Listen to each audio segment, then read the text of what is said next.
Pokemon Sword and Pokemon Shield have been officially confirmed for the Nintendo Switch.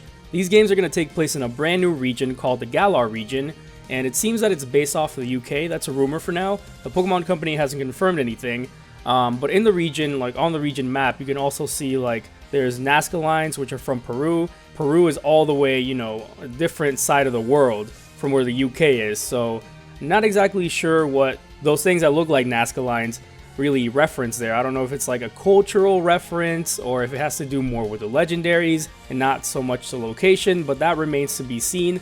Right now, the biggest thing that people are saying, it's basically already like people are taking it as fact that these games are, or the region is based on the UK.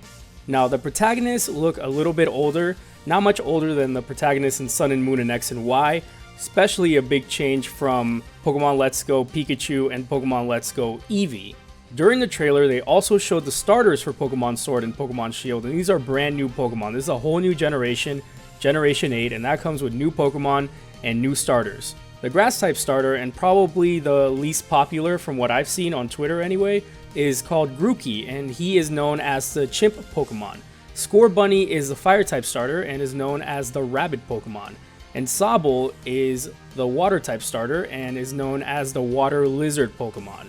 Like I said, I have been looking on Twitter and I've noticed that Scorbunny so far is the most popular out of the three. Now obviously that can change once we find out about the starter evolutions and the final evolutions. That can all really change. Grookey could end up being, a monster, and Scorbunny could end up being, something that people weren't expecting, and Sobble, I don't know. You never know with the evolutions. The starters are one thing, and then the evolutions are really the determining factor at the end.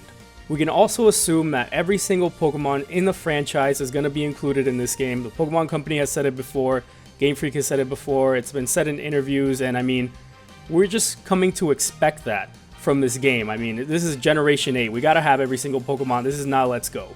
Now, as far as how the game looks, the models do resemble Sun and Moon quite a bit, like the player models, the characters. They just have this, this Sun and Moon vibe. The atmosphere of the game is very reminiscent to X and Y. It's a lot darker, but I wouldn't necessarily say that's a bad thing. I mean, Let's Go was really colorful, Sun and Moon was really colorful, so I feel like we needed a change of pace, and this is a good one. Pokemon Sword and Pokemon Shield are currently scheduled to be released in late 2019, but a lot of sources say that this is actually going to be in the winter, so around November, December. When you say late 2019, that could fall anywhere between fall and winter, but a lot of reliable sources are saying that these games are going to be released in the winter, so likely November or December. Remember guys, we're just scratching the surface right now. We don't really know anything, and I feel like there's going to be a lot of surprises down the line. Thank you guys for watching, make sure to click like, subscribe, and I'll see you all next time.